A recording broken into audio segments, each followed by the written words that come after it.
बोलो जयकारा बोल मेरे श्री गुरु महाराज की जय।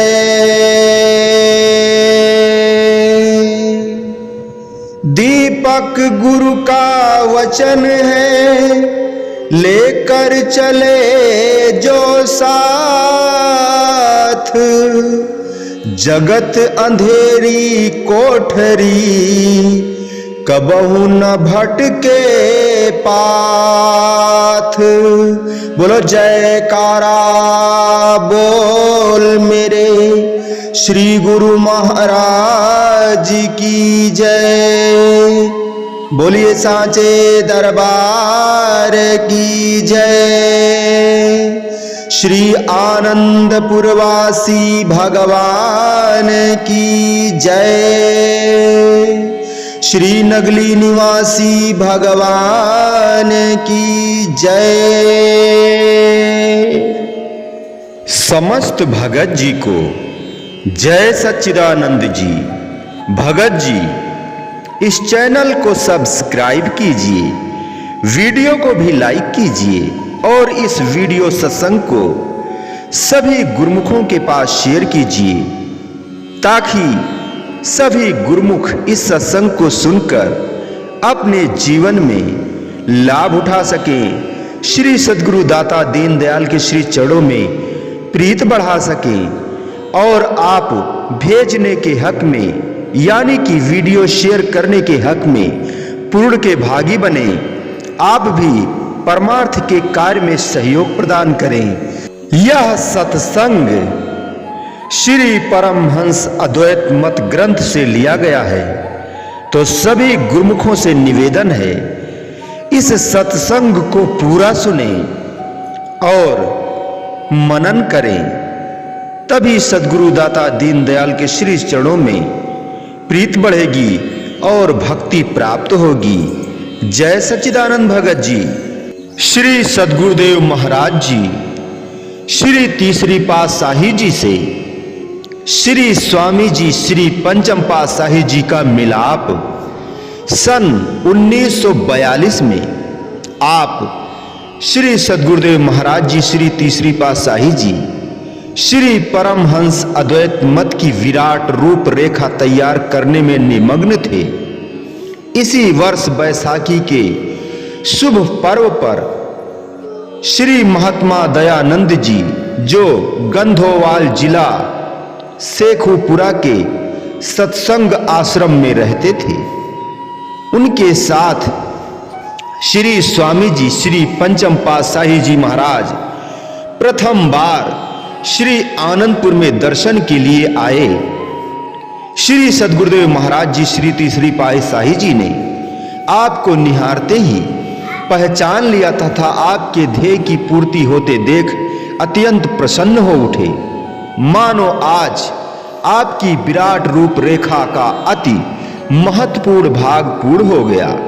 आपने अपने ही तदरूप सर्वगुण संपन्न शिष्य को अपने सम्मुख बिठाकर भजन अभ्यास की समस्त युक्तियां अर्थात सहज समाधि, अजपा जाप, अनाहत शब्द, सुरत शब्द योग की युक्तियां बताई एवं आध्यात्मिक ज्ञान प्रदान किया।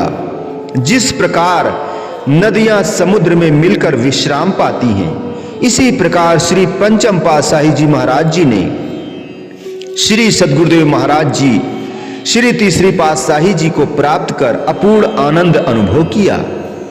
श्री सद्गुरुदेव महाराज जी के पावन श्री दर्शनों की चाह आपको हर समय उन्मत्त बनाए रखती। आप समय समय पर श्री आनंदपुर आकर श्री दर्शन और पावन सेवा का लाभ उठाते। आपके हार्दिक प्रेम, भक्ति, दृढ़ निष्ठा और सेवा को देखकर श्री सद्गुरुदेव महाराज जी श्री तीसरी पातशाही जी अत्यंत प्रसन्न हुए। आपकी जीवन झलकियां आगे आपके जीवन चरित्र में दी गई हैं। सन 1942 में व्यास पूजा पर्व पर पंजाब, सिंध तथा सीमा प्रांत में काफी संगत श्री दर्शनों के लिए श्री आनंदपुर आई।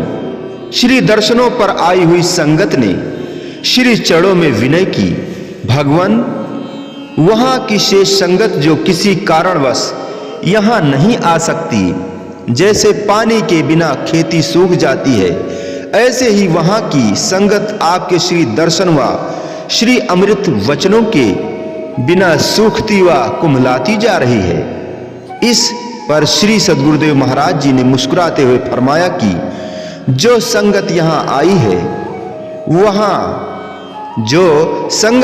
आई है, वह यहाँ से हरी भरी प्रसन्न होकर जा रही है। जो संगत यहाँ नहीं आ सकती, उनकी सूरत हमारी ओर लगी हुई है और अपनी रूहानी खुराक यहाँ से ले रही है।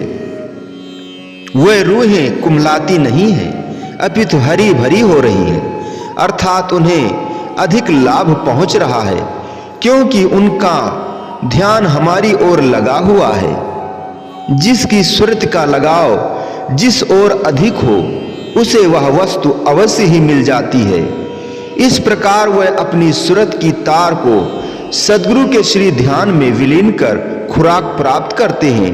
इस प्रकार दोनों को रूहानी भोजन मिल रहा है, अर्थात श्री सद्गुरुदेव महाराज जी गुप्त रहस्य से दर्शा रहे थे कि सद्गुरु के भी दो रूप होते हैं, एक स्थूल दूसरा सूक्ष्म। स्थूल रूप से तो नर देह को धारण कर वे हमारे सम्मुख प्रकट होते हैं, और सूक्ष्म रूप से जहां भी उन्हें स्मरण किया जाए वे सदा साथ रहते हैं, अंग संग हैं, एक क्षण भी विलग नहीं हो सकते। इस प्रकार से वे अपने प्रेमियों की प्यास गुप्त तथा प्रकट दोनों रूप से बुझाते हैं। वह संगत प्रवचन श्रवण कर कृत हो गई। इस पर्व के कुछ दिन पश्चात समस्त संगत श्री आज्ञा अनुसार अपने अपने स्थानों पर लौट गई। एक बार 1944 में कुछ संगत श्री सद्गुरुदेव महाराज जी के श्री दर्शन के लिए आई। उनमें से एक भक्त जो ऑफिसर था, श्री दर्शन के लिए पंजाब से आया।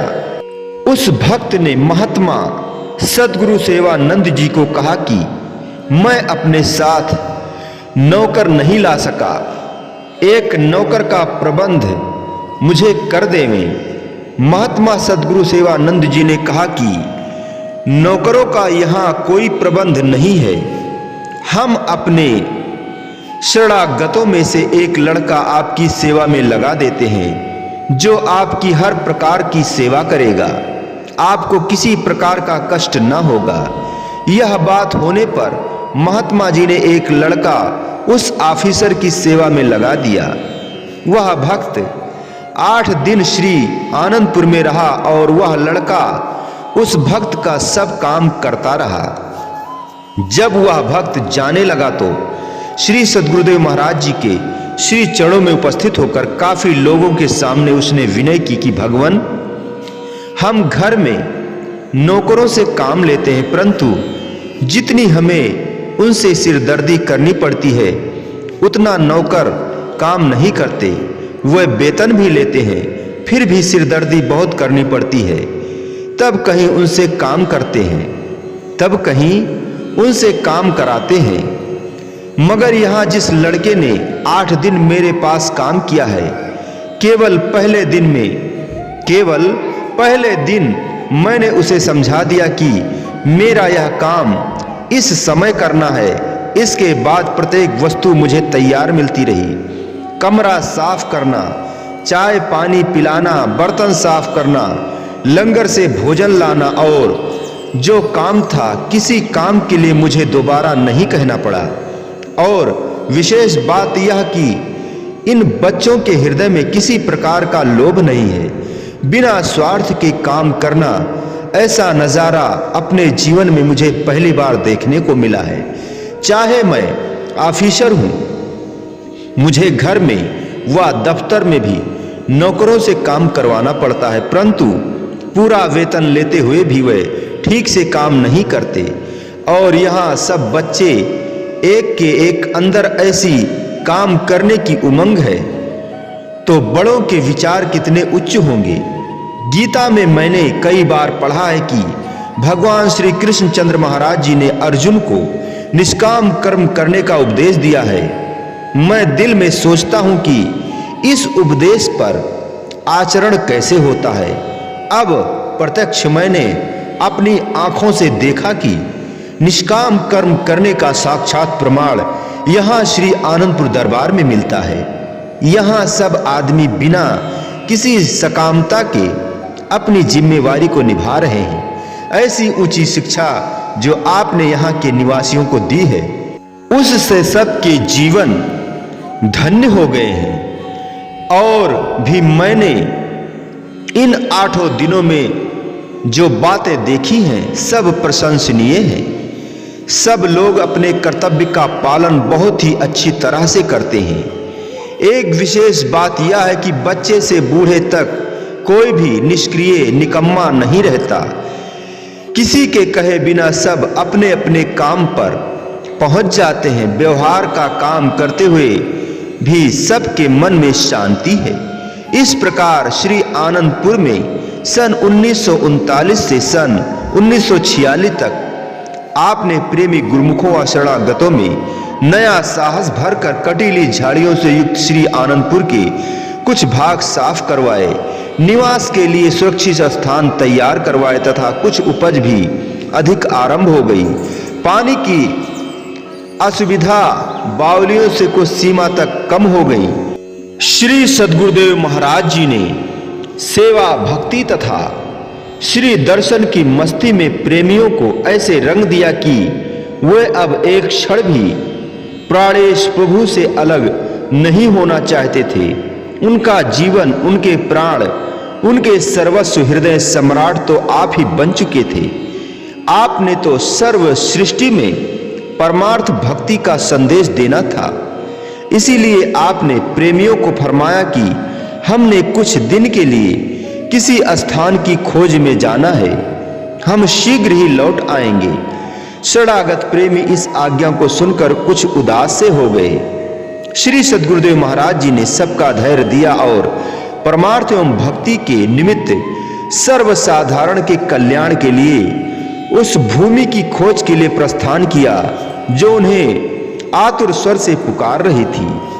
श्री संत नगर, श्री संत नगर उठी जब मौज परमार्थ की नई दुनिया बसाने को, उठी जब मौज परमार्थ की नई दुनिया बसाने को, जन्मों से भटकी रूहों को भक्ति मग दर्शाने को, अमर ज्योति की किरणें दिव्य घट घट में जगाने को, चले सम्राट आनंदपुर के बिछुड़ी रूहें मिलाने को, चले सम्राट आनंदपुर के बिछुड़ी रूहें मिलाने को, चले धरती की पुकार सुनकर, चले धरती की पुकार सुनकर एक वन में आ पहुंचे, आए हैं राहनुमा बनकर राह दिखाने आ पहुंचे।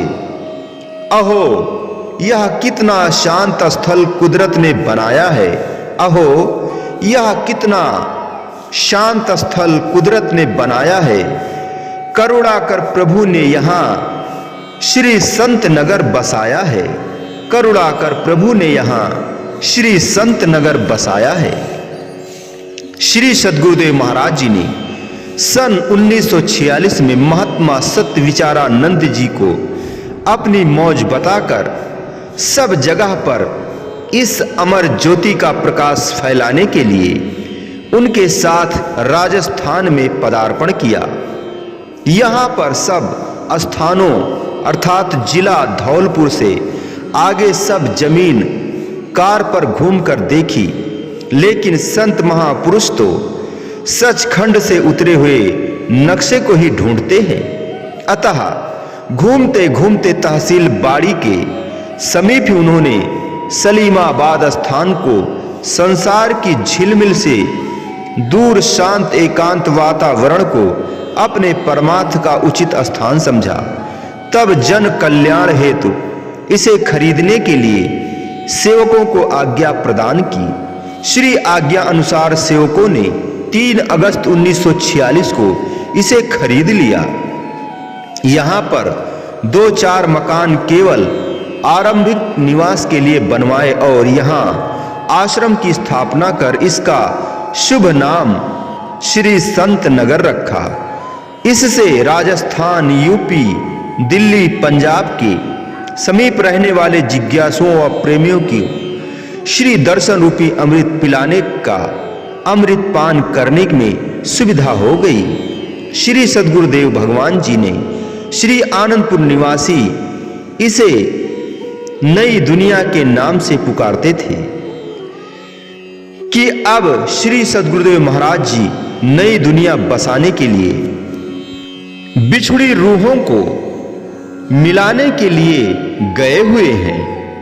यहां पर आप समय समय पर पधार कर श्री पावन वचनामृत से सर्वसाधारण को कृतार्थ करते।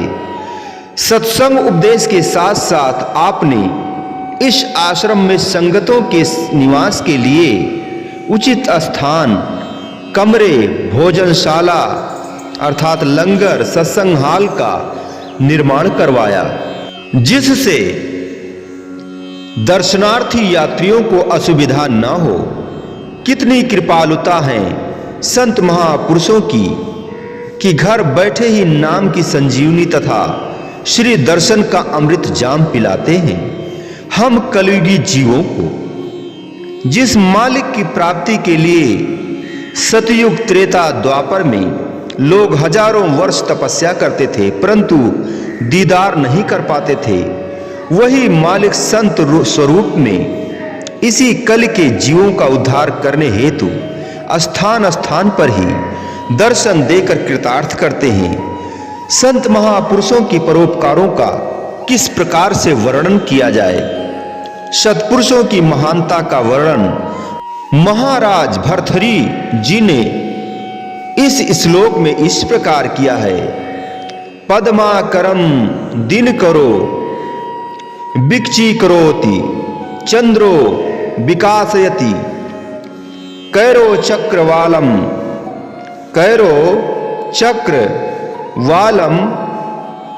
नाभ्यर्थितो जल धरोस्त अपि जलम ददाति संतः स्वयं परहितेषु कृताभियोगः।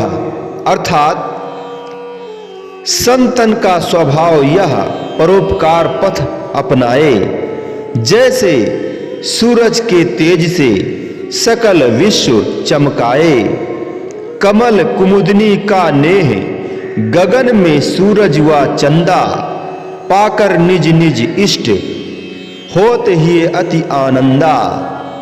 अपने ही स्वभाव से बादल मेह बरसावे, अपने ही स्वभाव से बादल मेह बरसावे, पाकर स्वाति बूंद पपीहा प्यास बुझावे। ऐसे संत जन जगत की करे सदा भलाई, ज्योत अनामी लोक की अरसों से उतर कर आई। अर्थात सत्पुरुषों का यह सहज में ही स्वभाव है कि वे परोपकार के लिए ही प्रकट होते हैं। वे समान भाव से सबकी भलाई करते हैं। सूर्य अपनी रोशनी हर घर और हर स्थान पर फैलाता है और चंद्रमा शीतलता प्रदान करता है। दोनों का अपने अपने समय पर उदय होने से सारे संसार में प्रकाश फैल जाता है।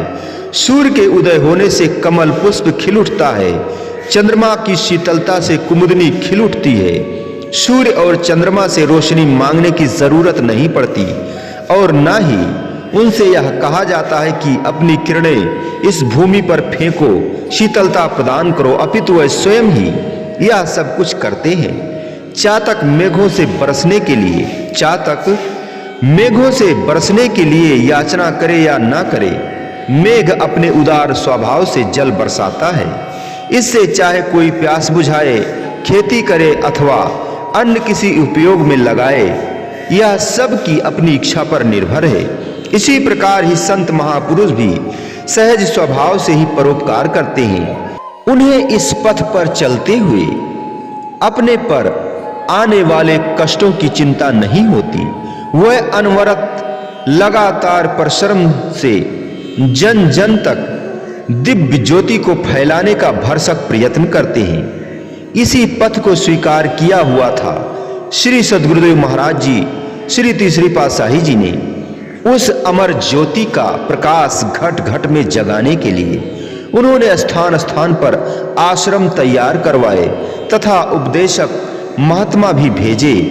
स्वयं भी आश्रमों का निर्माण करवाकर इस ज्योति का प्रकाश सर्वत्र फैलाया। आपने मुख्य केंद्र श्री आनंदपुर को बनाया, जो युग युगांतरों तक सर्व प्रेमियों का मुख्य केंद्र बना रहेगा। स्वयं भी जहां कहीं आश्रम की स्थापना करते अथवा परमार्थ के लिए जाते, पुनः श्री आनंदपुर में ही लौट आते। समय समय पर श्री संत नगर पधार कर इसका निर्माण कार्य भी कराते। यहाँ पर सन 1962 में श्री मौज अनुसार रेतीले प्रदेश में अंगूरों की बेलें लगवाईं तथा संतरे पपीते आदि के बगीचे भी लगवाए। जहां तहां लंपे कांटे आदि थे, वहां आपने उन कांटों को साफ करवाकर निवास के लिए स्थान बढ़ाया और अंगूरों का पार्क भी बना दिया। परंतु यहाँ पर आपने परमार्थ लाभ अर्थात श्री प्रवचनामृत उपदेश की धारा तथा श्री दर्शन के सुलभ अवसर प्रेमियों को अधिक से अधिक प्रदान किए। यह स्थान अभी भी निर्माणाधीन है, जिसे अब वर्तमान युग सम्राट श्री 108 श्री सद्गुरुदेव महाराज जी श्री पंचम पातशाही जी समय समय पर जाकर उस कार्य की पूर्ति कर रहे हैं। जिस स्थान पर संत महापुरुष चरण स्पर्श करते हैं, वहां की रज भी पूजनीय बन जाती है। जहां स्वयं मालिक अपनी मौज के अनुसार पावन लीलाएं करते हैं, वह स्थान स्मारक यादगार के रूप में सदा उनकी याद बनाए रखने के लिए प्रतीक चिन्ह होते हैं। यहां पर श्री दर्शन खुलने वाले कमरे के पीछे की ओर 2-3 टहनियों के नाम शीशम के वृक्ष थे। श्री सद्गुरुदेव महाराज जी श्री तीसरी पातशाही जी कई बार श्री मुख से फरमाते कि जिनका संपर्क जिस रूप में है, सबका सद्गुरु से नाता जन्म जन्मों से चला आता है। हम सबको पहचानते हैं, परंतु हमें कोई नहीं पहचान सकता। इस प्रकार इन 2-3 टहली वृक्षों से एक टाहली वृक्ष के नीचे शाम समय जब जाप करवाते तथा दोपहर समय श्री दर्शन का सौभाग्य देकर वह अनुपम लीलाएं कर दिलों को बरबस खींचते थे। प्रेमी गुरुमुखों को श्री दर्शन करके जन्म जन्मांतरों के मलिन मन को धोने का सुअवसर मिल जाता और आप सेवा में होने वाली शारीरिक थकावट को अपनी अनुपम लीला दिखाकर दूर कर देते। इस प्रकार सन 1946 से 1963 तक आप श्री सद्गुरुदेव महाराज जी श्री तीसरी पातशाही जी समय समय पर श्री संत नगर में कृपा करते रहे तथा इस टाहली के नीचे अनेकों बार श्री मुख से प्रवचन फरमाए, जिनमें से केवल 2-3 सत्संग उपदेश ही यहाँ दिए जा रहे हैं। एक बार जबकि श्री संत नगर खरीदा ही था, उसके कुछ समय उपरांत यहाँ पर संगतें श्री दर्शन के लिए आईं। आपने प्रथम बार टाहली के नीचे विराजमान होकर श्री वचन फरमाए, भक्ति और परमार्थ एक ऐसी वस्तु है जिसको सर्वसाधारण लोग नहीं समझ सकते। भक्ति और परमार्थ सार वस्तु है। इस सार वस्तु की परख बहुत कम मनुष्यों को है। संसार में सब लोग माया के पदार्थों, इंद्रियों के सुखों में फंसे हुए हैं। इसलिए सूरत पर माया के पर्दे चढ़े हुए हैं और यह जीव बिल्कुल माया का रूप बन गया है। स्त्री से संबंध, बच्चों का मोह, धन एकत्र करने का विचार, इस तरफ तो सब खुशी व रुचि से काम करते हैं और वह यह समझते हैं कि हम ठीक मार्ग पर चल रहे हैं, परंतु वे परमार्थ की दृष्टि से वास्तविकता से दूर पड़े होते हैं। क्या परिवार के साथ संबंध व धन एकत्र करने का नाम परमार्थ है। परमार्थ की समझ व परख अथवा सार वस्तु की प्राप्ति प्रत्येक मनुष्य को नहीं होती और न ही प्रत्येक मनुष्य भक्ति और परमार्थ के वास्तविक रहस्य को समझ सकता है। एक मनुष्य संसार में बहुत बुद्धिमान है, यदि उसकी सुरति धन, स्त्री, पुत्र व मान बढ़ाई की तरफ लगी हुई है तो वह परमार्थ के अभिप्राय को समझने से बिल्कुल कोरा है। मृत्यु के पश्चात ऐसे बुद्धिमान द्वारा एकत्र की हुई ये वस्तुएं क्या उसकी सहायता कर सकती हैं या आज तक इन चीजों ने किसी की सहायता की है? यदि नहीं तो इन पर किसी प्रकार की आशा रखना भारी भूल है। आम लोग इस लाभ हानि को नहीं समझ सकते। इसको समझने वाले बहुत कम लोग होते हैं। इस बात पर ध्यान देना आवश्यक है कि परमार्थ और भक्ति को समझने वाले होते हैं तो बहुत कम, परंतु उनकी कदर व कीमत सांसारिक लोगों की अपेक्षा बहुत अधिक होती है। जैसे लोहे की अपेक्षा सोना कम मिलता है परंतु सोने की अधिक है, परंतु कीमत सोने की अधिक है। जिन मनुष्यों के शुभ संस्कार व क्रियमाण कर्म प्रबल होते हैं उनका नाम इतिहास में स्वर्ण अक्षरों में लिखा जाता है। वे अपना भी सुधार कर लेते हैं और दूसरे भी उनके जीवन से लाभ उठाते हैं जिनमें श्री पलटू दास जी, श्री चरण दास जी, श्री दादू दयाल जी, श्री रज्जब साहिब जी व संत सहजोबाई जी आदि के नाम प्रसिद्ध हैं। इसी श्रेणी के और भी कई महात्मा और भक्त हुए हैं। इन लोगों ने भक्ति व परमार्थ के गूढ़ रहस्य को समझकर स्वयं को उस पथ पर दृढ़ किया। अब उनके इतिहास से अनेकों जीव लाभ उठा रहे हैं। यह ठीक है कि उनकी संख्या कम है परंतु उनकी महानता बहुत अधिक होती है। उनके नाम व काम की सब सराहना करते हैं क्योंकि उन लोगों ने भक्ति व परमार्थ के गूढ़ तत्व को समझा और उस पर आचरण किया। समय के पूर्ण संत सद्गुरु ही जीव को भक्ति व परमार्थ के सार तत्व को समझाते हैं और उस पर अमल करने का आदेश देते हैं। गुरुमुख पुरुष ही भक्ति के गूढ़ ज्ञान को समझते हैं और उस पर अमल करते हुए अपने मनुष्य जन्म को सफल बनाते हैं। जिनको ऐसा स्वर्ण अवसर मिल जाए वे भाग्यशाली हैं। इस मार्ग पर चलते समय माया व मन से जबरदस्त सामना करना पड़ता है। काम, क्रोध, मोह, लोभ, अहंकार आदि भी मन के साथी हैं। ये जीव को अपनी तरफ खींचते हैं। माया भी जीव को अपने झिलमिल रूप में फंसाती है परंतु गुरुमुख पुरुष माया के धोखे में नहीं आते। तीर तुपक से जो लड़े सो तो सूर न होए। तीर तुपक से जो लड़े सो तो सूर न होए। माया तज भक्ति करे सूर कहावे सोए। उन मनुष्यों का जीवन धन्य है जिन्होंने मन माया को जीतकर परमार्थ और भक्ति के मार्ग पर दृढ़ता से आगे की ओर कदम बढ़ाया है। यही मनुष्य जन्म का लाभ है जिसे गुरुमुखी प्राप्त कर सकते हैं। समय के पूर्ण संत सद्गुरु का संसार में अवतार धारण करने का अभिप्राय भी यही होता है कि यह जीव जो काम, क्रोध, मोह, लोभ, अहंकार, मन व माया की गुलामी में जकड़ा हुआ है इनसे छुटकारा प्राप्त करे। इसका नाम ही वास्तविक में मुक्ति है। दूसरा नाम गुरु मुक्ता है और इसी का नाम ही परमार्थ व भक्ति है। अपनी सूरत को विषय विकारों से स्वतंत्र कराना ही सबसे बड़ा परमार्थ है। इसलिए संत महापुरुष फरमाते हैं कि अय जीव, पहले अपना परमार्थ सिद्ध करो। स्वयं को काम, क्रोध, लोभ, मोह, अहंकार के बंधन से मुक्त कराओ। स्वयं को काम, क्रोध, मोह, लोभ, अहंकार के बंधन से स्वतंत्र कराओ।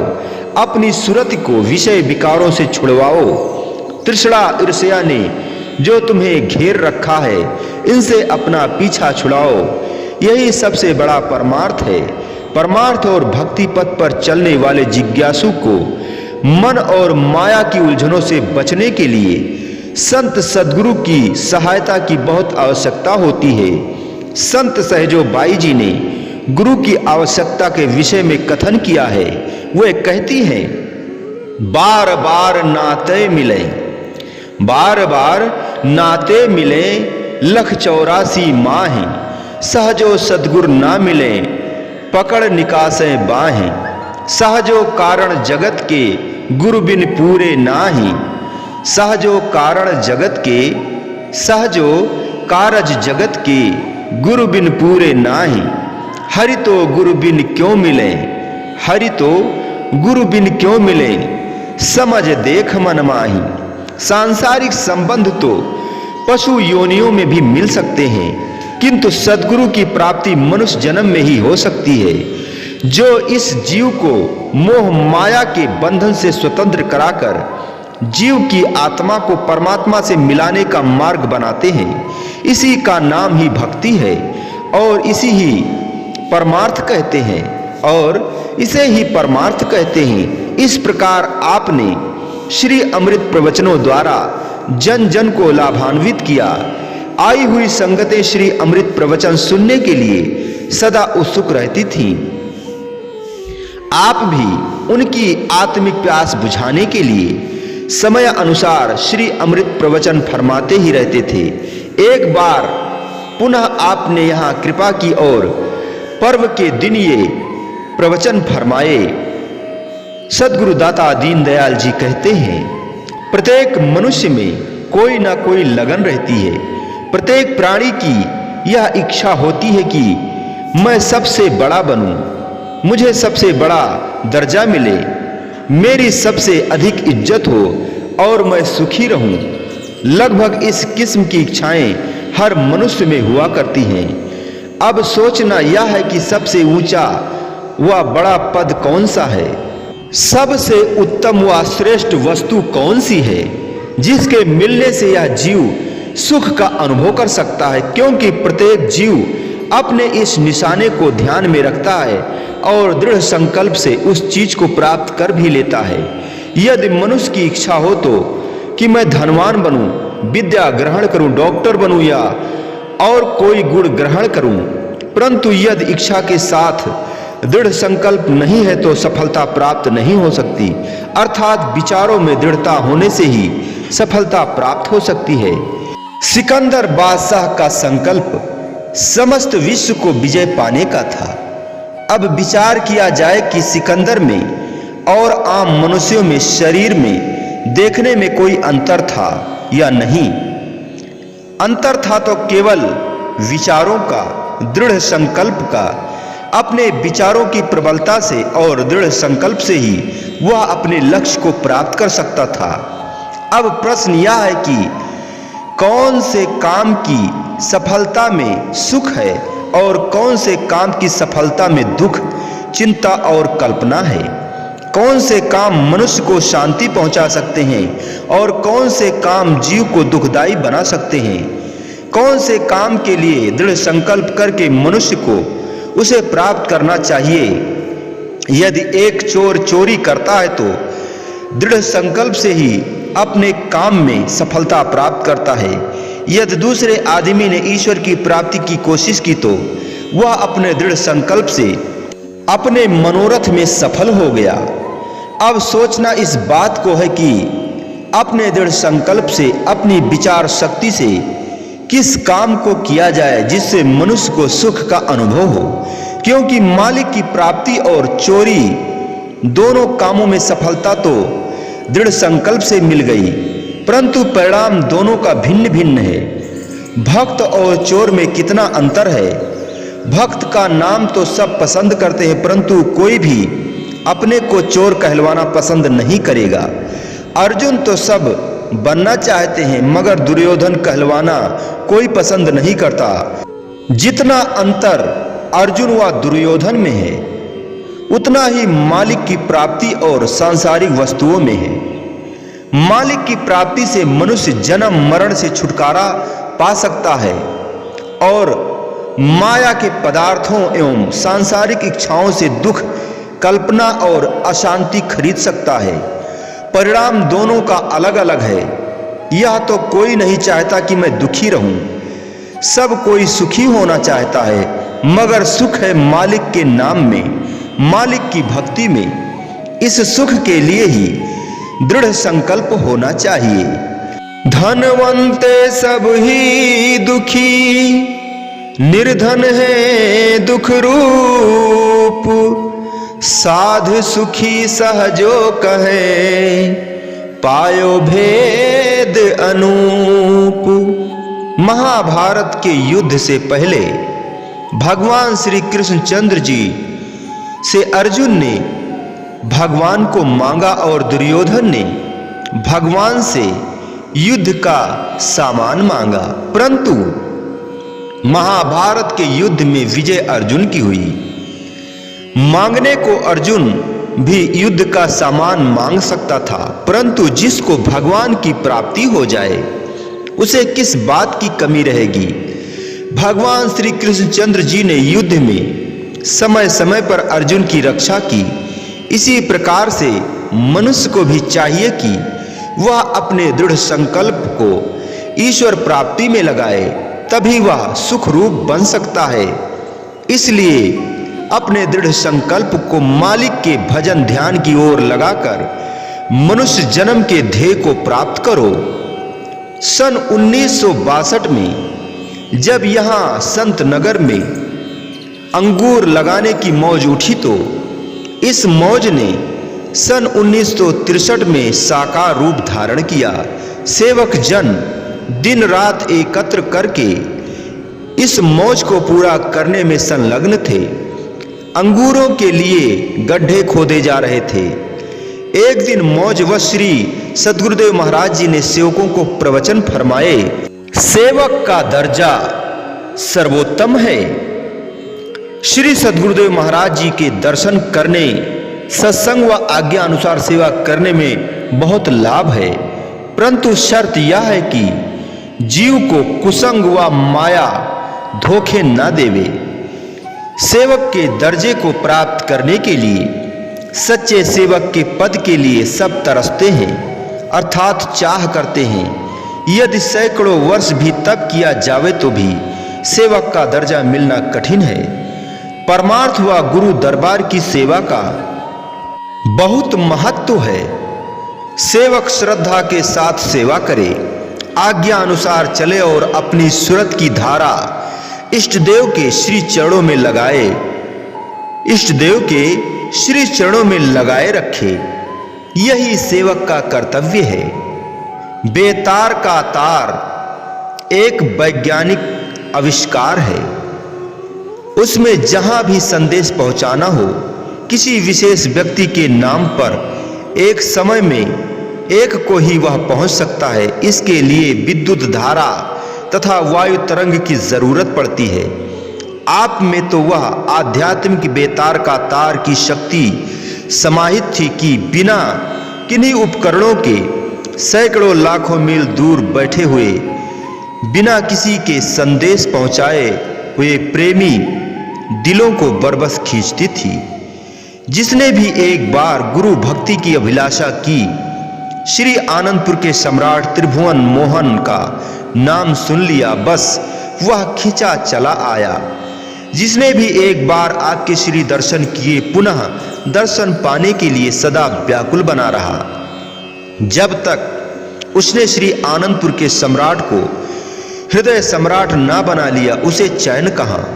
उसने अपने नयनों की तृषा श्री दर्शन से बुझानी चाहिए, परंतु अत्यधिक बढ़ती ही गई। इस प्रेम की सच्ची लटक से सांसारिक विषय वासनाओं, मोह, आसक्ति आदि बंधन से मुक्त होकर वह त्याग, वैराग और सेवा की मूर्ति बन गया। अब उसे जीने का ढंग आ गया। वह दुनिया में रहता हुआ भी निर्लिप्त हो गया। वह अपने वास्तविक ध्येय को पा गया। इस प्रकार 1946 से 1963 तक आपने कितनी बार ही यहाँ पर इस टाहली के समीप प्रवचन फरमाए।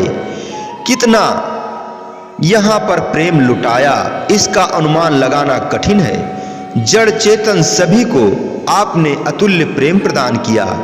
आप में यह विलक्षणता थी कि आपके समक्ष आते ही श्री दर्शन की माधुरी छटा से प्रेमी आत्म विभोर हो जाता। आपके श्री दर्शन में क्या जादू था। प्रेम मंत्र जड़ चेतन सब में करुणा मैंने भर डाला। जो हुआ आपकी शरणागत उसे माला माल था कर डाला। जिस ओर निहारा एक नजर वहां प्रेम पयोधी छलकत है। क्या प्रेम की अतुल बड़ाई है, दीदार में तेरे झलकत है। जुलाई सन 1963 में आपने श्री संत नगर के अंतिम बार भाग जगाए।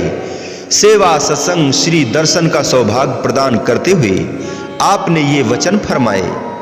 साधारणतया लोग भगवान को पाने की अभिलाषा रखते हैं। हर किसी के मुख से यही आवाज निकलती है कि ईश्वर मिल जाए, भगवान के दर्शन हो जाए। परंतु ईश्वर, भगवान अथवा मालिक क्या चीज है, यह बात बहुत कम लोग जानते हैं। वह मालिक केवल प्रेम स्वरूप है। उसका वास्तविक स्वरूप प्रेम, प्यार, प्रीत और मोहब्बत है। यह सारी सृष्टि उस कुल मालिक की रचना है और इस रचना का आधार फकत मालिक का प्रेम ही है। विचार पूर्वक देखने से पता चलता है कि मालिक ने अपनी सृष्टि की रचना में प्रेम को ही आधार बना रखा है। प्रेम के धागे में ही सब दुनिया माला के मनकों की तरह पिरोई हुई है और इसी प्रेम की डोरी के द्वारा ही जीव अपने मालिक के चरणों में पहुंच सकता है। परंतु इसके साथ दुनिया में माया और काल की रचना फैली हुई है। साधारण दुनियावी जीव माया की इस रचना में लुभा जाते हैं और माया में लिप्त हो जाने के कारण मालिक का सच्चा प्रेम उनके दिलों से लुप्त हो जाता है। जीव के अंदर सार तत्व जो मालिक का शुद्ध एवं सच्चा प्रेम है, परंतु माया की रचना देख देख कर जीव भूल जाता है और यही सच्चा प्रेम अपवित्र मोह का रूप धारण कर लेता है। क्योंकि माया की रचना ही ऐसी है, जैसा कि सत्पुरुषों ने कहा है, ए जियराते अमर लोक को परयो काल बस आई हो। मन स्वरूपी देव निरंजन तुहि राख्यो भरमाई हो। 5 25 3 को पिंजरा तामै तो को राखे हो।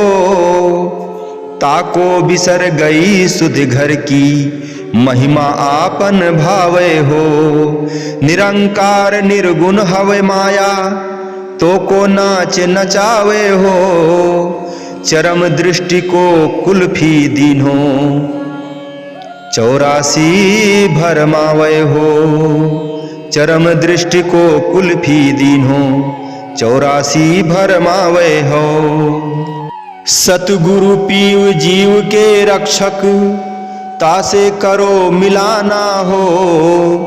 जाके मिले परम सुख उपजे पाओ पद निर्वाणा हो। जुगन जुगन हम आए जनाई कोई कोई हंस हमारा हो। जुगन जुगन हम आए जनाई कोई कोई हंस हमारा हो। कहे कबीर तहाँ पहुँचाऊं, कहे कबीर तहाँ पहुँचाऊं। संत पुरुष दरबारा हो। महापुरुष समझाते हैं कि अय जीव, तू वास्तव में अमर लोक का वासी है, किंतु काल के वश में आ गया है। मन रूपी देवता ने तुझे भ्रम में डालकर अपने अधीन कर रखा है। 5 विषय रस, रूप, रस, गंध, स्पर्श और शब्द, 25 प्रकृतियां और 3 गुण रूपी पिंजरे में मन ने कैद कर रखा है। इसीलिए तू अपने वास्तविक ठिकाने की सुधि भूल बैठा है। सूक्ष्म माया तुझे धोखे में फंसाकर नाच नचा रही है। उसने तेरी आंखों पर नफसानियत की पट्टी बांध दी है और इस प्रकार 84 लाख योनियों में भटका रही है। अब इस धोखे से छुटकारा क्यों कर होगा? इसकी युक्ति भी बतलाते हैं कि सद्गुरु कुल मालिक का स्वरूप है, जो कि जीव की रक्षा करने वाले हैं। तू उनसे मेल मिलाप कर, उनके मिलने से परम सुख की प्राप्ति होगी और तू अपने असली ठिकाने निर्वाण पद को प्राप्त कर लेगा। श्री कबीर साहब जी फरमाते हैं कि सत्पुरुष तो युग युग में जीवों को चिताने के लिए, जगाने के लिए आते हैं, किंतु कोई बिरला भाग्यशाली जीव ही उन महापुरुषों के, सत्पुरुषों के वचन को मानने वाला होता है। वही अपने आप को महापुरुषों की चरण शरण में अर्पण करता है। ऐसे जीव को महापुरुष वहां पहुंचाते हैं जहां मालिक का धाम है। महापुरुष जिस अनामी धाम से स्वयं आते हैं, महापुरुष जिस अनामी धाम से स्वयं आते हैं, उनके चरणों में जो प्रेम प्रतीत करता है, उनके चरणों में जो प्रेम प्रतीत करता है, वह उसे प्रेम की पवित्र डोरी में खींचकर वहीं ले जाते हैं। सत्पुरुषों का संसार में अवतरण ही इसीलिए होता है कि वह अमर वाणी द्वारा जीव को वास्तविक ठिकाने का भेद बतलाते हैं। गफलत और मोह के अंधकार से निकालकर प्रेम भक्ति का सच्चा प्रकाश प्रदान करते हैं। सच्चा प्रेम प्राप्त करने का साधन ही केवल यही है कि महापुरुषों की वाणी, उनके वचन और उनकी आज्ञा मौज अनुसार जीवन को बनाएं। सौभाग्यशाली हैं वह जीव जिन्हें सत्पुरुषों की शरण संगति प्राप्त होती है। वह उनके बताए हुए मार्ग पर चलकर लोक परलोक को संवार लेते हैं। इधर 1947 में स्वतंत्रता संग्राम के कारण देश विभाजित हुआ। श्री सद्गुरुदेव महाराज जी, श्री तृतीय पातशाही जी ने तो इसके विषय में 1940 में ही कई बार श्री वचन फरमाए थे। उनमें से एक दो विशेष प्रवचनों का उल्लेख पीछे किया जा चुका है। इन वचनों से आप सांकेतिक रूप में प्रेमियों को पहले चेतावनी दे चुके थे। सन 1947 में जब देश विभाजन हुआ, उस समय कई लोग बेघर हो गए। अशांत वातावरण के उत्पन्न होने के कारण सबके हृदय करुणाक्रंदन कर उठे। ऐसे समय में उनके अशांत त्रस्त हृदयों को किसी शांतिदायक आश्रय की आवश्यकता थी। श्री सद्गुरुदेव महाराज जी ने पहले से ही इस आनंदमयी सुखदायक श्री आनंदपुर की नगरी को आकुल व्याकुल हृदयों को शांति सुख प्रदान करने के लिए रचा था। इसीलिए प्रेमी गुरुमुखों ने तो श्री सद्गुरुदेव महाराज जी का नाम स्मरण कर वहां से जान बचाई तथा इधर भारत में आते ही श्री चरणों में पहुंचकर शांति तथा आनंद प्राप्त किया। आपने इस श्री आनंदपुर की रचना के साथ साथ यहाँ से 20 मील की दूरी पर अशोक नगर में यात्रियों के आने जाने की सुविधा के लिए थोड़ी सी जमीन खरीदकर वहां आश्रम स्थापित करवाया, जिसका प्रबंध श्री स्वामी बेअंत महाराज जी, श्री चौथी पातशाही जी के हाथों में सौंप दिया था। प्रचारक महात्माओं के सत्संग से हजारों की संख्या में अन्य जिज्ञासुओं ने भी इस भक्ति मार्ग को सहर्ष स्वीकार किया और अपनी वेदना, व्यथा व अशांति युक्त हृदयों को नाम उपदेश से सिंचित कर सुख की सांस ली। इस घनघोर दुखद समय में आपने उन जिज्ञासुओं को अशोक नगर तथा श्री आनंदपुर में आश्रय देकर उनका दुख निवारण किया। अब क्योंकि जिज्ञासुओं व प्रेमियों की संख्या अधिक बढ़ गई, इसके लिए आपने श्री आनंदपुर की रचना को भी विशाल रूप दिया। 1947 तक झोपड़ों, टप्परों तथा बावलियों से जरूरत की पूर्ति होती रही। अब आवश्यकताएं बढ़ गईं और उनकी पूर्ति के लिए यथासंभव साधन किए जाने लगे।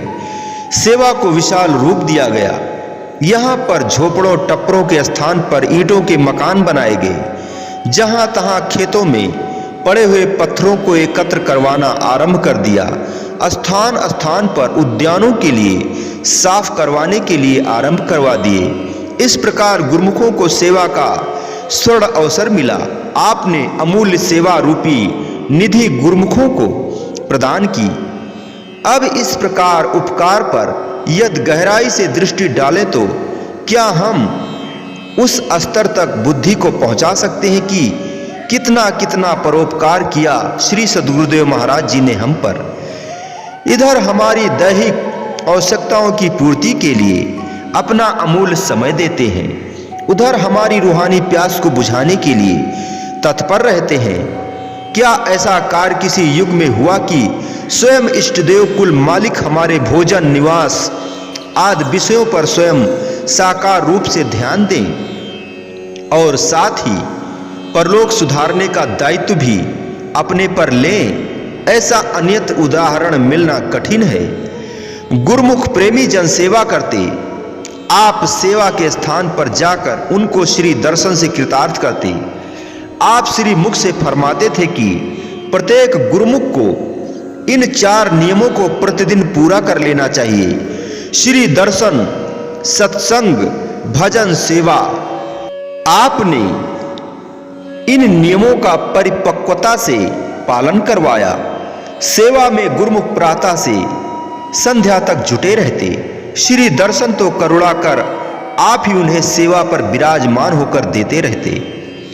सत्संग का अर्थ यही है कि संतों का संग। यहाँ तो संतों के सिरमौर श्री इष्टदेव कुल मालिक स्वयं विराजमान थे और उनकी पवित्र संगति का सौभाग्य तो गुरुमुखों को मिल ही रहा था। फिर भी समय समय पर श्री दर्शनों का विशेष लाभ मिल जाता। उसी समय पावन सत्संग भी होता तथा कभी कभी श्री मौज अनुसार स्वयं भी प्रवचन फरमाते थे। संध्या समय मूल मंत्र का जाप आप स्वयं करवाते थे। इन 4 नियमों को बिना किसी कठिनाई के गुरुमुख पूरा कर लेते। शारीरिक निर्वाह की उन्हें चिंता ही क्या थी, जबकि कुल मालिक स्वयं उनके प्राण धन थे। समय पर लंगर भोजन तैयार हो जाता। भोजन सेवा के स्थान पर भी पहुंचाने को सेवक तैयार होते, परंतु गुरुमुखों को उस आनंदमय अमृत को पीकर भूख प्यास की चिंता ही ना रहती थी। स्वयं श्री सद्गुरुदेव महाराज जी निज कर कमलों से श्री प्रसाद देते तो प्रेमी जन सेवा से थोड़ा अवकाश कर लेते।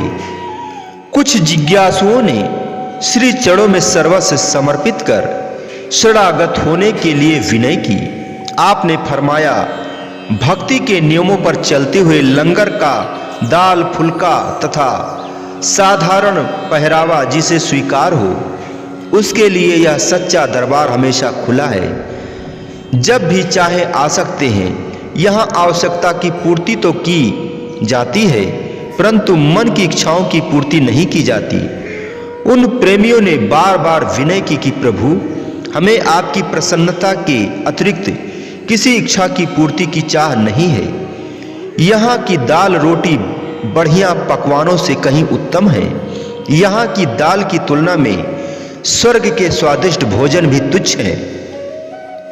भक्ति के अभिलाषी प्रेमियों को तो एक दिव्य आनंद की लहर में गोते लगाने की धुन सवार थी। इतनी श्रद्धा और ऐसे अटल विश्वास को देखकर श्री सद्गुरुदेव महाराज जी ने शरणागति के लिए आज्ञा दी।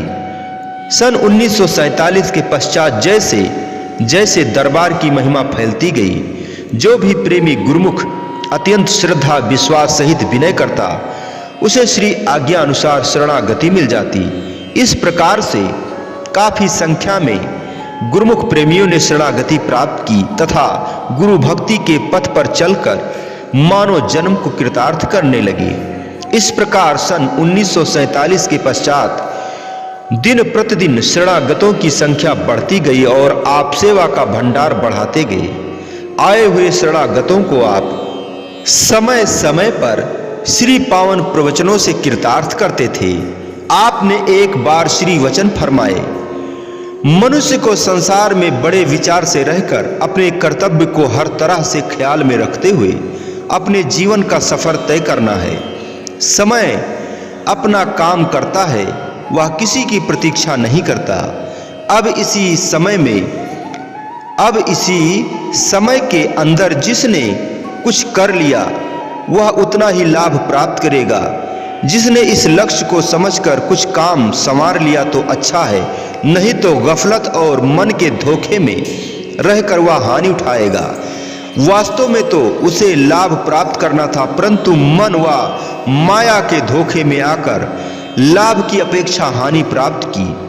मन व माया की लपेट में आकर वह 84 लाख योनियों के चक्र में पड़ गया।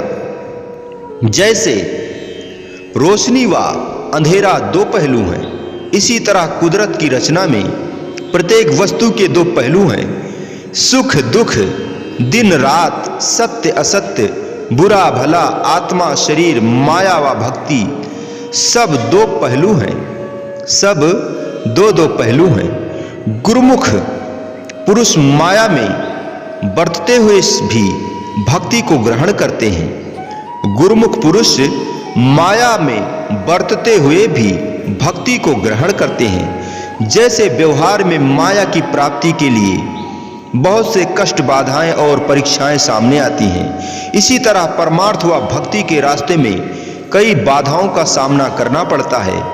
गुरुमुख इसी राह पर चलते हुए अपने आप को मन व माया के चक्कर से बचाकर भक्ति में सफलता प्राप्त करता है। जब जीव माया के पंजे में फंस जाता है तो उसे आनंद का धाम भूल जाता है, लेकिन गुरुमुख पुरुष अपने सद्गुरु की शरण लेकर स्वयं को माया की लपेट से मुक्त कर लेता है। जबकि मायावी जीव काम, क्रोध आदि दुश्मनों के पंजे में आकर दुखी रहते हैं। यदि गफलत में समय बीते और रूह को मुक्त ना कर सके तो कितनी हानि है। केवल यह नहीं कि जिंदगी के दिन पूरे करने हैं और खाना पीना पहनना और समय गफलत में गंवा देना है। जिसने मालिक की प्रसन्नता प्राप्त नहीं की, उसने माया के चक्र में व्यर्थ समय गंवा दिया और कुछ लाभ प्राप्त न किया। कुदरत की तरफ से ऐसा अच्छा संयोग मिलने पर भी यदि गफलत के कारण माया का दबाव पड़ गया, माया ने ताकत पकड़ ली, तो परिणाम खराब होगा। डालना तो माया पर दबाव है, डालना तो माया पर दबाव है। यदि माया ने दबाव डाल दिया तो अत्यधिक हानि उठानी पड़ेगी। सत्पुरुष तो यही चाहते हैं कि वह कौन सा सौभाग्यशाली समय होगा जब जीव इस माया के अंधेरे से आजाद होगा। जीव इस माया के अंधेरे घेरे से आजाद होगा। आया तो था माया से स्वतंत्र होने के लिए तथा मालिक की भक्ति के लिए, परंतु बन गया माया का गुलाम। मालिक के दरबार में ऐसा नियम नहीं है कि किए हुए कर्मों का फल ना मिले। कोई इन किए हुए कर्मों के फल से गाफिल ना रहे, वह तो कुदरत अवश्य देगी। संत महापुरुष इसी बात पर जोर देते हैं कि चाहे कोई माने या ना माने, माया एक तिलकनबाजी है। एक बार पांव फिसला तो बहुत गहरे गड्ढे में गिरेगा, जिससे निकलना बहुत कठिन है। इस रास्ते में माया से पीछा छुड़ाना है, माया को पीठ देकर भक्ति प्राप्त करने का प्रयत्न करना है। इन सब पर नजर रखते हुए सद्गुरु के वचनों पर आचरण कर जीवन का कल्याण करना है। उदाहरणतया एक यात्री जब जंगल में चोरों डाकुओं से घिर जाता है तो उस समय उसे परिवार, धन, दौलत कुछ भी याद नहीं आता, केवल वह अपनी जान बचाता है। इसी प्रकार सुरति, मोह, लोभ, अहंकार आदि शत्रुओं से घिरी हुई है। यह सुरति शरीर, मन, इंद्रियों के बंधन में करोड़ों गुना अधिक आई हुई है, लेकिन जीव को पता नहीं चलता। इसे सद्गुरु के शब्द की कमाई द्वारा आजाद कराना है। संत महापुरुष जो की त्रिकालदर्शी परम चेतन शक्ति है, वे ही सब कुछ जानते हैं।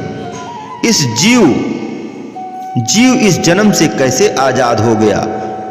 जीव इस जन्म में आजाद हो गया तो अच्छा, नहीं तो बहुत भारी बंधन में पड़ जाएगा, जिससे निकलना मुश्किल होगा।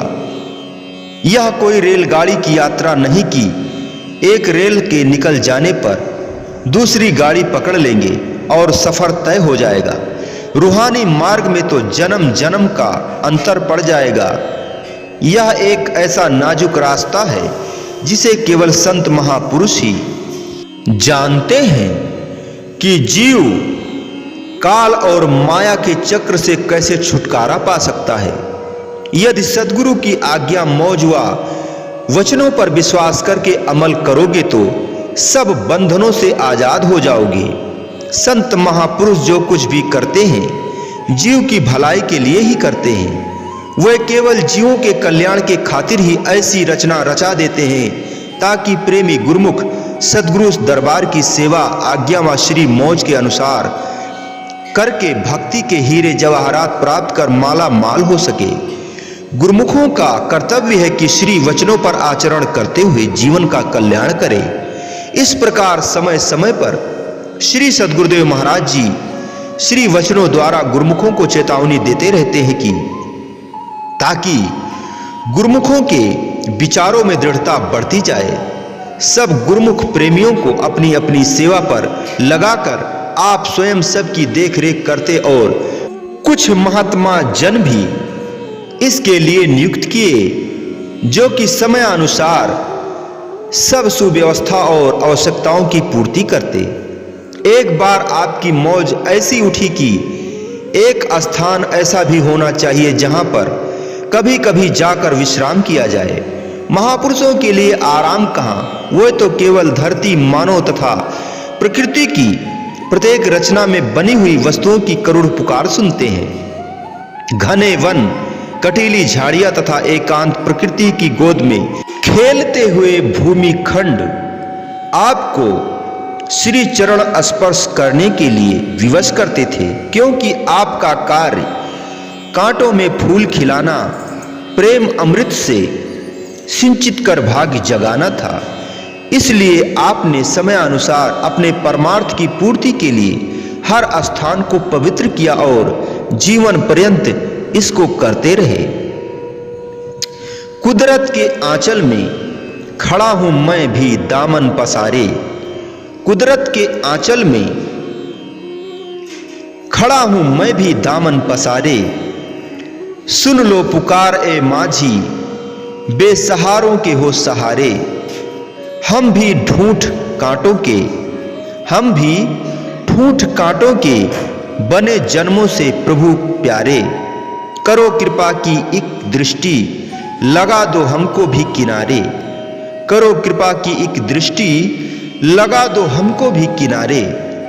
आप अपनी मौज के अनुसार मार्च सन 1950 ईस्वी में मुरादाबाद और काशीपुर के मध्य में स्थित रोशनपुर में पधारे। यहाँ पर महात्मा परम योगानंद जी, महात्मा सतविचारानंद जी तथा भक्त दरियाई लाल जी को बुलवाया। रोशनपुर स्टेशन से 2 मील की दूरी पर ग्राम लालपुर बहराई में आप सेवकों के सहित पधारे। यहाँ एक घना वन था जहाँ हाथ न सूझता था, लेकिन महापुरुषों के भजन अभ्यास के लिए एकांत शांत सुंदर वातावरण था।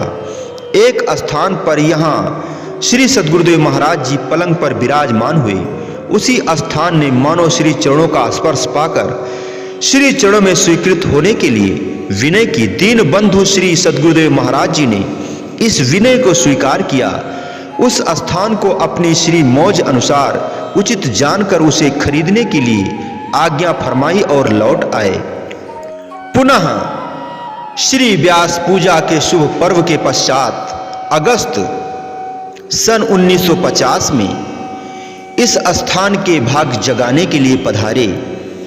श्री स्वामी जी श्री दर्शन पूर्ण आनंद जी महाराज, महात्मा सतविचारानंद जी, महात्मा सद्गुरु सेवानंद जी, महात्मा योग प्रकाशानंद जी, महात्मा संतोषानंद जी, महात्मा नित्य प्रेमानंद जी, महात्मा दर्शन अलखानंद जी, महात्मा भक्ति ध्यानानंद जी, महात्मा अनमोल धर्मानंद जी, महात्मा शब्द विवेकानंद जी, महात्मा पूर्ण श्रद्धानंद जी, महात्मा अपारानंद जी, भगत पहलूमल जी, महात्मा परमानंद जी, भक्त बलराम जी, महात्मा योग सत्यानंद जी तथा कुछ अन्य महात्मा व भक्त श्री आज्ञा अनुसार सेवा के लिए साथ गए।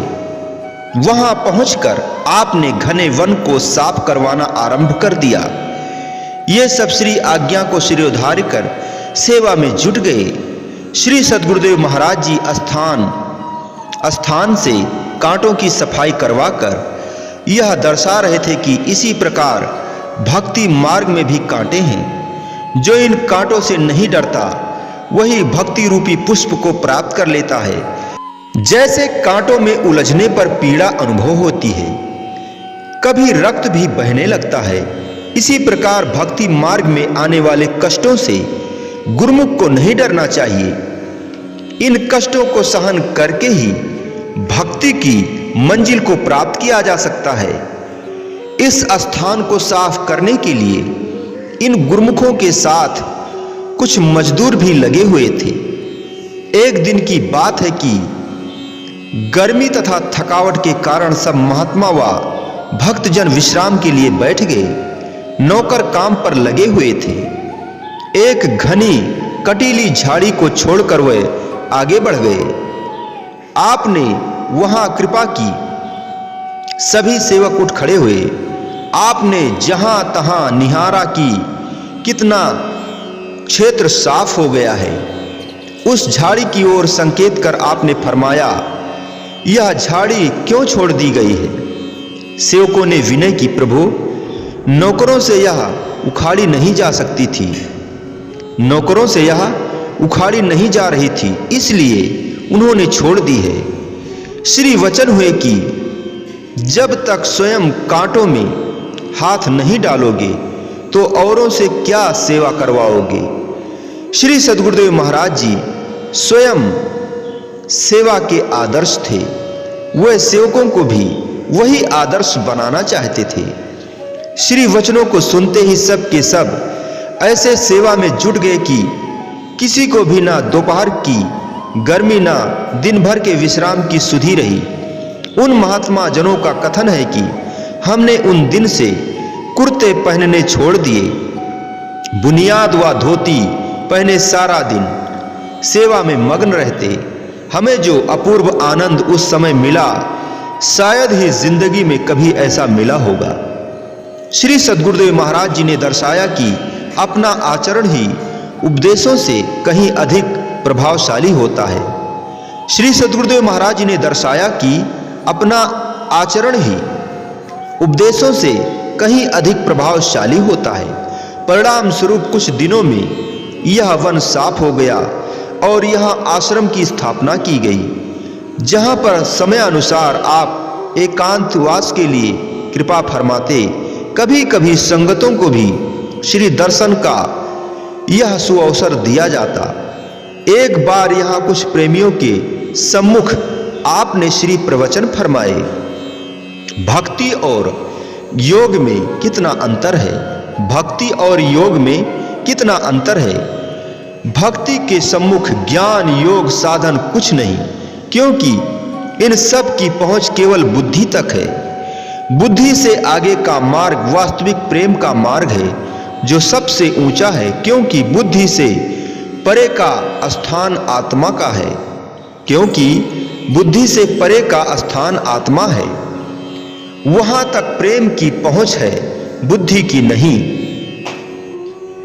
विज्ञान ने जितनी भी वस्तुएं बनाई है, सब बुद्धि की सहायता से बनाई है, परंतु इससे आगे की मंजिल तक विज्ञान द्वारा कोई नहीं पहुंच सकता। गुरुमुख व प्रेमी की सब कार्यवाही दिमाग व बुद्धि से परे की होती है, अर्थात वास्तविक प्रेम के मार्ग पर आरूढ़ होती है। वह सदा अपने इष्ट के प्रेम में मग्न रहता है। प्रेम भक्ति व निष्काम सेवा के बराबर कोई साधन नहीं है। जब प्रेमी का लगाव अपने इष्ट देव सद्गुरु के शब्द में जुड़ गया तो योग और वैराग में कौन सी कमी रह गई। शब्द से सुरति जुड़ने का नाम ही योग है। शब्द से सुरति जुड़ने का नाम ही योग है। संसार से उपरामता ही वैराग्य है। सच्चा प्रेमी बिना किसी अन्य साधन के प्रेम द्वारा ही मंजिल तक पहुंच जाता है, क्योंकि प्रेमी का ध्यान अपने इष्ट देव की प्रसन्नता के अतिरिक्त कहीं भी नहीं जाता। बस श्री आज्ञा, प्रेम और सेवा ही गुरु भक्ति के सर्वोत्तम साधन है। यही सुगमता से मंजिल तक पहुंचाते हैं, यही सुगमता से मंजिल तक पहुंचाते हैं। अतः प्रेमी गुरुमुख अपने लक्ष्य की ओर ध्यान रखते हुए उस मंजिल को प्राप्त करने के प्रयत्न में लगे रहें। इसी में ही जीव का लाभ निहित है। श्री सद्गुरुदेव महाराज जी सर्वदा कुछ दिन बाहर लगाकर अपने मुख्य केंद्र श्री आनंदपुर में ही कृपा फरमाते थे। इधर श्री आनंदपुर में ही सेवा का कार्य बड़े जोर से चल रहा था। इधर श्री आनंदपुर में भी सेवा का कार्य बड़े जोर से चल रहा था। आप कुछ दिन बाहर लगाकर पुनः प्रेमियों को कृतार्थ करने के लिए यहाँ पधारे। अब यहाँ पक्के मकान तैयार हो रहे थे, भूमि उपजाऊ बनाई जा रही थी। एक पटवारी जमीन का निरीक्षण करने आया। उसने सरकारी नियमानुसार यह लिखना था कि कितनी भूमि बंजर है और कितनी उपजाऊ है। उस समय जिस भूमि का कार्य आरंभ था, 2-4 दिनों के पश्चात उसने उपज के योग बन जाना था। उसके विषय में पटवारी ने बंजर भूमि के नाम लिख दी। उसके विषय में पटवारी ने बंजर भूमि के नाम लिख दी। सेवकों ने भी श्री चरणों में विनय की कि प्रभु, पटवारी तो इसे बंजर के नाम लिख रहा है। श्री सद्गुरुदेव महाराज जी ने फरमाया कि उसे कह दो कि उस जमीन को उपजाऊ लिखे। सेवकों ने पटवारी को बहुत समझाया कि 2-4 दिनों में यह उपजाऊ बन जाएगी, अतः यहाँ उपजाऊ शब्द लिखो। पटवारी ने उत्तर दिया कि यह जमीन तो 5 वर्ष में भी उपजाऊ बननी कठिन है। 2-4 दिन का झूठ लिख दिया जा सकता है, ना कि इतना बड़ा झूठ। उसे क्या मालूम था कि यहाँ तो प्रकृति के स्वामी एक संकेत से जो कुछ कराना चाहे करवा सकते हैं। उनके सामने यह साधारण सी बात है। पटवारी यहाँ से चल दिया। जब दफ्तर में जाकर फाइलों में नोट करने लगा तो वही भूमि उपजाऊ शब्द में लिखी गई। उसने फाइल बंद की और घर की राह ली।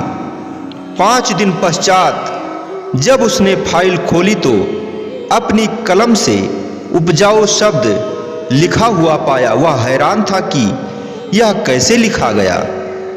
पुनः वह श्री आनंदपुर में उसी दिन आ गया। उस जमीन में बीज बोया देखकर उसके आश्चर्य की सीमा ना रही। उसने मन ही मन समझ लिया कि यह महापुरुष मानवीय शक्ति से परे हैं। उसने सेवकों के सम्मुख श्री दर्शन करने की इच्छा प्रकट की। श्री सद्गुरुदेव महाराज जी ने विनय स्वीकार कर उसे श्री दर्शन से कृतार्थ किया। उसने अपनी भूल पर भी श्री चरणों में क्षमा मांगने के लिए याचना की।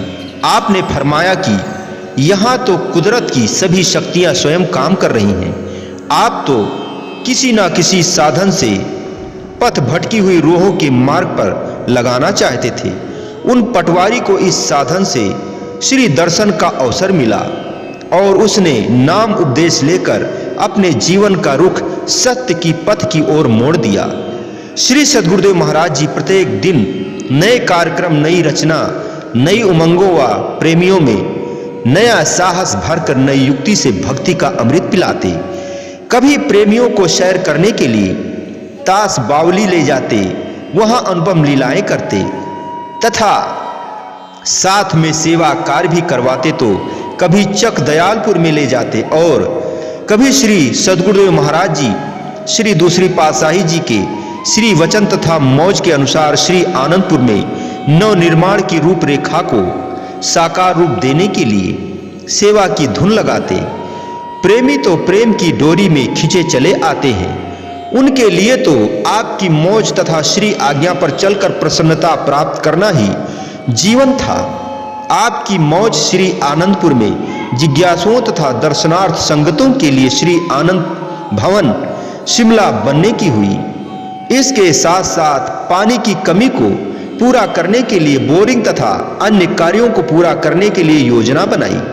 इधर महाराष्ट्र की धरती आपके श्री मृदुल चरण स्पर्श कराकर पुण्यवती बनने के लिए पुकार रही थी। जिस ओर से प्रेम की आतुर पुकार आपको बुलाती, आप उधर ही प्रेम के आगार बनकर उस करुण गुहार को सुनते। नया गांव श्री प्रयाग धाम परमार्थ लाभ कराने हेतु आपको मानव हृदय आर्त स्वर से पुकार रहे थे। प्रेमियों की विह्वल पुकार ने श्री सद्गुरुदेव महाराज जी को विवशता पूर्वक खींचा। आप जहां भी कृपा फरमाते वह धरती तथा मिट्टी पवित्र बन जाती। मानव दानव वृत्तियों को त्याग कर देव वृत्तियों को धारण कर लेते। माया व मन अपना मुख लेकर रह जाते। उस धरती के कड़ में हर्ष समा जाता। आपको बंबई, पूना, शोलापुर, कोल्हापुर, कल्याण, औरंगाबाद, महाराष्ट्र के प्रेमी विनय कर रहे थे। वो इतनी दूर श्री आनंदपुर में सुगमता से श्री दर्शन न कर सकते थे। श्री सद्गुरुदेव महाराज जी की मौज भी यह थी कि भारत के कोने कोने में इस नाम की ज्योति की किरणें पहुंचे। अतएव भक्तों के आग्रह करने पर आपकी मौज यह हुई कि महाराष्ट्र में भी कोई आश्रम बनना चाहिए जहां आकर संगतें श्री दर्शन व सत्संग का लाभ उठा सकें। आपने अपनी हार्दिक उमंग तथा दिव्य दृष्टि से जिला पूना को सत्संग के लिए उचित क्षेत्र चुना और श्री मौज उठी कि इसके आसपास की भूमि खरीदी जाए, यहीं पर ही आश्रम बनाया जाए, क्योंकि यहाँ का जलवायु स्वस्थप्रद है। आपने अपने सेवकों महात्मा अनमोल धर्मानंद जी, महात्मा दर्शन प्रेमानंद जी व महात्मा सदगुरु सेवानंद जी को आज्ञा दी कि शोलापुर रोड पर किसी अच्छे स्थान को ढूंढो। आपस में परामर्श करो कि हम वहां जाएंगे। स्वयं श्री सद्गुरुदेव महाराज जी पूना शहर में किसी स्थान पर विराजमान थे। सेवक जन श्री आज्ञा मानकर शोलापुर रोड की तरफ गए। रास्ते में जमीन देखने लगे, क्योंकि बहुत दूर तो जाना नहीं था। पूना से 18 मील की दूरी पर उरुली कांचन बसा हुआ है, इसलिए वहीं जमीन देखने लगे। वहां पर इन सेवकों को एक भक्त सखावत मल मिल गया, जो उपदेशी भी था और वहां के लोगों से परिचित भी। भक्त सखावत मल की सहायता से उरुली शहर से 1 मील की दूरी पर पूना की ओर सड़क के समीप इन्हें एक भूमि जच गई। वहां 4-5 कमरे भी बने हुए थे। उस भूमि के मालिक से मिलकर जमीन के विषय में सब कार्यवाही कर श्री चरणों में पहुंचकर सब वृतांत निवेदित किया। इसके पश्चात आप सब सेवकों को साथ लेकर उस स्थान का निरीक्षण करने आए। आपने फरमाया, अभी तो यह स्थान कुछ समय के लिए काम आएगा, लेकिन जो वास्तविक स्थान हमें जरूरत है उसको अभी खोजना है। महापुरुषों से क्या बात छिपी होती है, वे त्रिकालदर्शी होते हैं। अपने सेवकों की सेवा बनाने के लिए वे रचना रचा देते हैं। वे सेवकों को सेवा का अवसर प्रदान कर लोक उपकार का कार्य करते हैं। इससे सेवकों की गढ़त भी होती रहती है और साथ साथ उनके मन की अवस्थाओं की जांच भी होती रहती है। इसे खरीदने की आज्ञा प्रदान की ताकि यहाँ परमार्थ कार्य आरंभ तो हो जाए। 5 सितंबर 1952 को उरुली कांचन यानी कि दयाल धाम का यह स्थान खरीद लिया गया।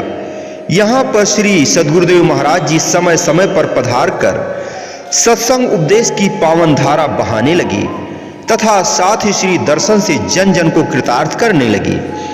इसके साथ साथ सेवा का कार्य भी आरंभ करवा दिया। बड़े बड़े कमरे निवास के लिए भोजनशाला, सत्संग हाल, बगीचा व 4 दीवारी बनवाई। वहां पर जो बावली खुदवाई उसका पानी डॉक्टरों ने परीक्षण कर पूरे इलाके भर के पानी से प्रथम स्तर का बताया। आपने जहां भी श्री मौज अनुसार पानी निकलवाया, वहां ही स्वादिष्ट मधुर जल निकला। जहां भी श्री मौज के अनुसार आपने कार्य करवाए, वहां से यदि अमृत का स्रोत भी बह जाता तो असंभव नहीं था।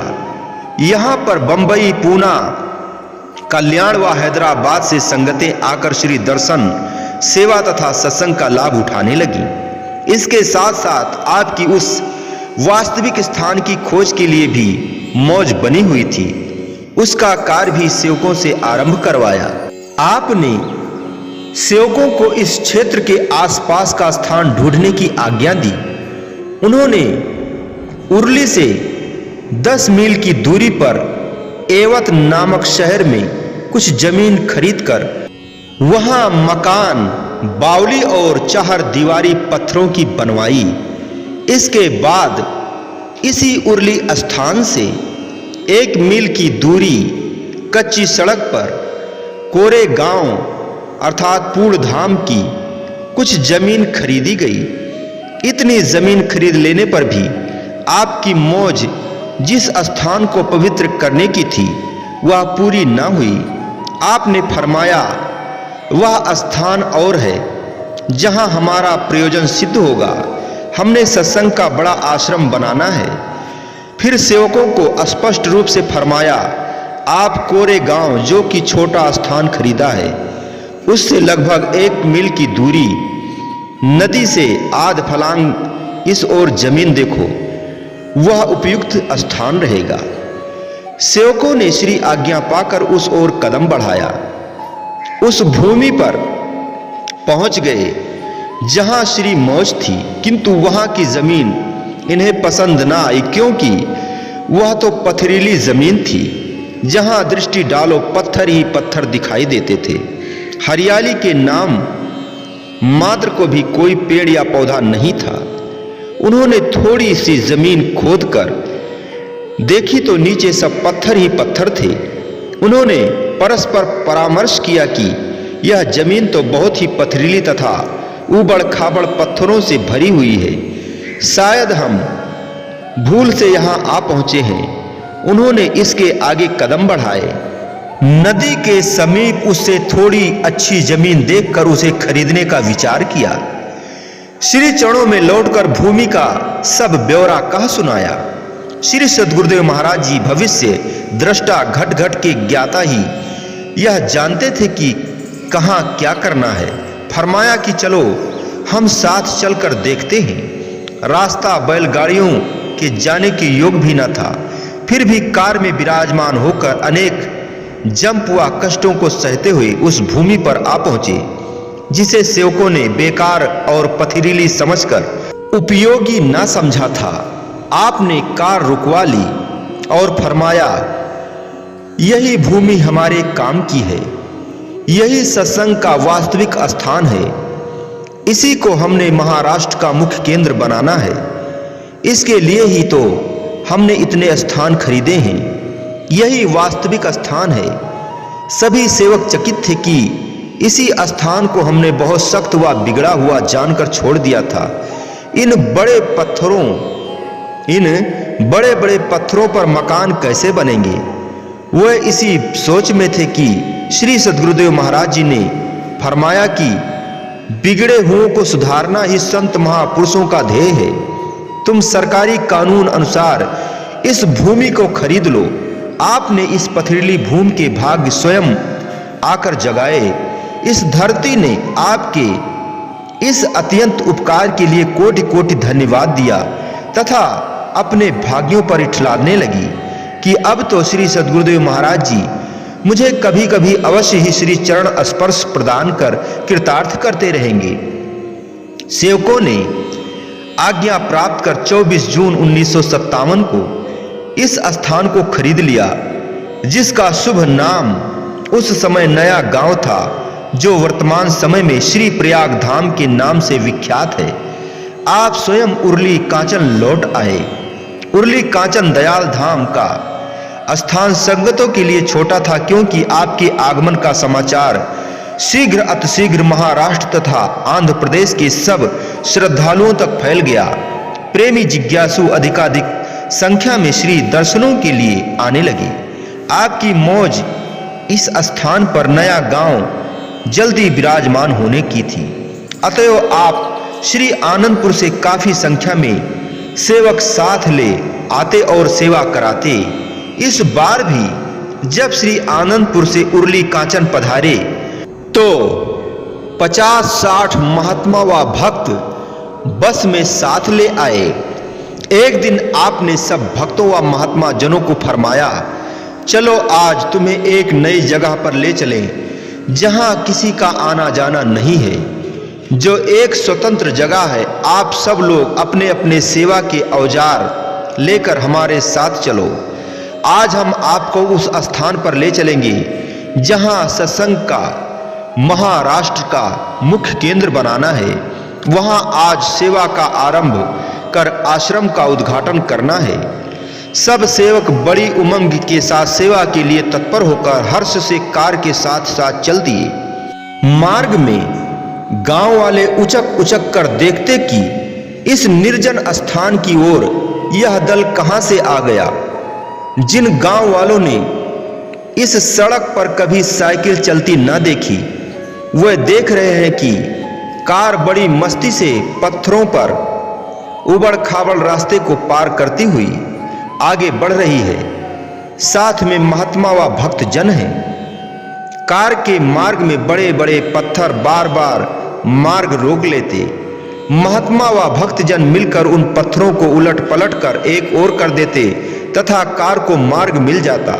ऐसा लगता था मानो ये पत्थर भी श्री गुरुमुखों की तथा श्री सद्गुरुदेव महाराज की बाट जोह रहे थे कि कब श्री सद्गुरुदेव महाराज जी हमें दर्शन दे और गुरुमुखों के हाथों से हमारा उद्धार हो। गांव वाले यह देखकर चकित हो रहे थे कि कैसे भक्तजन पत्थरों को एक तरफ सरकाकर मार्ग बनाते जा रहे हैं। इतने भारी पत्थर जिन्हें बिना किसी यंत्र के हिलाना भी कठिन था, भक्तजन एक साथ मिलकर उन्हें उलट पलट कर एक ओर करते हुए आगे बढ़ते जा रहे थे।